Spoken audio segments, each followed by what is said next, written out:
Again, thank you for ordering this book, Defeat Mega Agents. Inside, you'll hear the stories and breakthroughs of some of the agents I've had the honor and privilege to work with over the past 12 months. I believe you'll find a blueprint contrarian to everything that you've been taught. Let's face it, the term real estate agent, for most of society, they don't associate it with the word power. But that's exactly what this book is about. It's about power. It's why I trademarked the phrase, never talk to anyone until they know you're a someone. So I hope you enjoy it. But before I ship it, I want to send you one more thing. Actually, two more things. The first thing that I want to send you is this t-shirt. It's the Agent Marketing Syndicate t-shirt.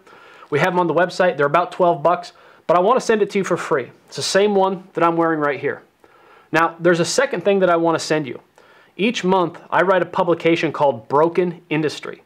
This is some of the most important work that I do. It's a magazine, usually 8 to 12 pages, sometimes more. It also happens to be some of the cheapest work that I do. Not in content, but in price. Each month, each issue is just 5 bucks and some change. You can do the math. It barely covers the printing and postage cost. But that's not what this is about. This isn't about the money, getting rich, or me even making anything.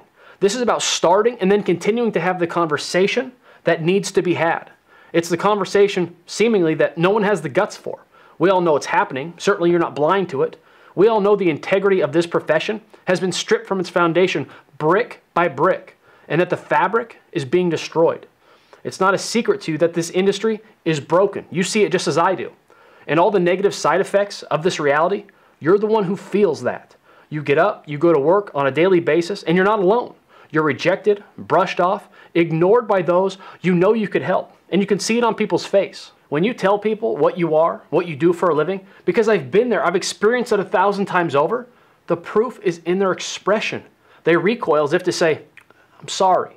The term real estate agent, because of the culture of real estate and what it's become, is a stain on your reputation.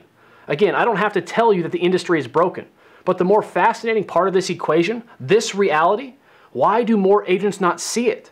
They feel it, the rejection, but they don't understand it. And further, these agents, why do they blame themselves? When the destruction of trust in this industry, it's never been their fault. And please tell me, why do they feel guilty when they're not out there prospecting? When the very act of prospecting, cold calling, door knocking, begging family and friends for referrals, fails to resonate with the very core of their character. And see, in a previous video, I mentioned how my grandpa is just disgusted, how his one-time beloved profession has been decimated in status. And how did it happen? Is it those who are in control of the industry, of the training, coaching, and teaching? Is it their fault? Are they to blame? Have they, through what is shoved down agents' throat and told to them about what they must do to be successful, are these the people responsible for what has caused this destruction? My conviction is they are. But I can't tell you what to believe. I can only ask you to think for yourself, to look at the hard evidence, to make your own conclusions. The central question is, have agents been brainwashed? I don't mean by aliens, I mean through conditioning. Have agents been brainwashed? Have they been conditioned, and not in a positive way, but a negative way? And I admit, it's hideous to even think about. This is the kind of stuff that Hitler did in his rise to power. This is what Stalin did with mass indoctrination, propaganda. This is what Mussolini did. They conditioned people's minds to go against every fiber of their being, the core of their character. And you might say, no, that this isn't possible. That these agents, that they're adults, that they aren't kids, that they don't have impressionable minds, therefore aren't susceptible to this kind of conditioning. Again, I can't tell you what to think, whether or not this is true or whether it continues to happen. Even if I tried, you'd resist out of principle. Besides, that's not my goal here, and it's not my goal each month in Broken Industry. I don't want you to think like me. The most successful and influential people in the world, they have the ability to think for themselves. Analytical thinking is the keystone of great marketers, too. They make situational decisions. I can only present you with the facts. I can only present you with the truth as I see it, share with you the questions that haven't made sense to me, that I've researched, that I've studied, and that I've sought to answer. Like that question, have agents been brainwashed? My gut says no, that it's not possible. But my observation tells me something entirely different, because what else could explain this phenomenon? As a real estate agent, you're told to be successful, you must prospect. You're given scripts and dialogues for this reason. You're instructed to practice those scripts and dialogues for this reason. You're told to role play for this reason. Be persistent. Be forceful. Don't take no for an answer. This is what they tell you. They even go so far to say prospecting is your job. that it's your job to cold call, that it's your job to overcome objections, that it's your job to ignore the rejection, that it's not personal, that every no is closer to a yes, and that you need to stop letting it get to you. And if we just apply common sense, this is why society hates real estate agents. Because agents, they're ignoring the social cues. You even have your own personal experience to draw from to validate this fact. Nobody likes telemarketers. Nobody likes salespeople. Nobody likes high-pressure selling. And yet, the trainers, the coaches, the gurus, they insist that this is your job, prospecting. And somehow, these trainers who control this industry, the guru party, the TGP, they have figured out a way of brainwashing agents into believing this so deeply, on such a deep level, that when agents don't prospect, they actually feel guilt, like they're sabotaging their own success. And somehow, these people have embedded themselves so deep into the psyche of agents through beating it into their head, propaganda, repetition, and by preying on their insecurities. You're letting down your family. You're letting down yourself. You're causing your business to fail.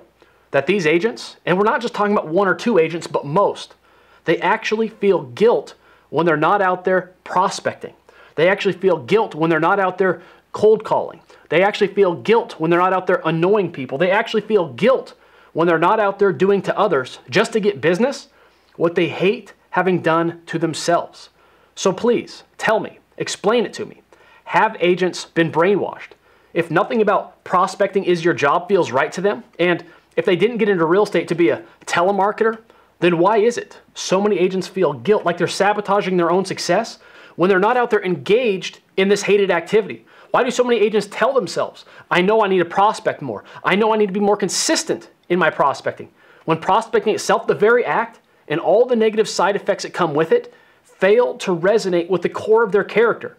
You can't deny this happens over and over again. I've seen it. Real estate and those in control of the teaching, of the training in this industry, they have a way of killing the self-worth of a person. And if agents haven't been brainwashed, then why do they feel this compulsion to punish themselves? And when they don't or can't bring themselves to do it, why do they feel this guilt? If they haven't been brainwashed, then what else could explain it? And see, this is why I started writing Broken Industry, because it's the conversation, seemingly, that no one has the guts to have. It's the tough questions that no one will ask. It's the answers that no one will explore. The reason this publication is dirt cheap is because it's not about me making money. It's about going down a different path than the fruitless road that has already bankrupted this industry of trust.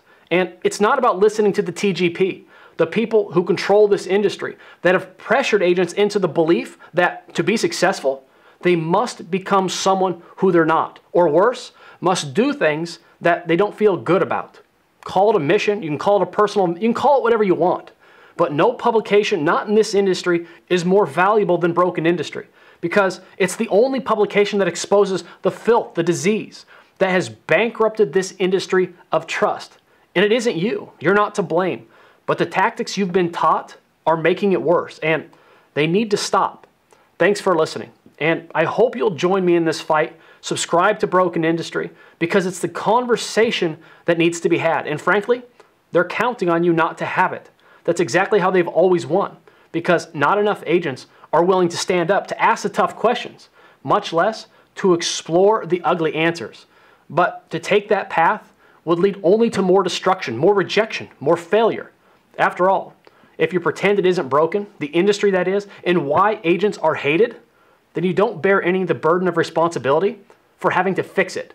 But I believe we can, at least in our own businesses, for our own families.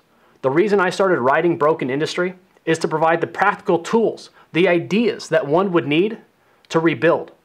I've seen that it is possible. And again, I hope you will join me. Thanks for listening. Take care.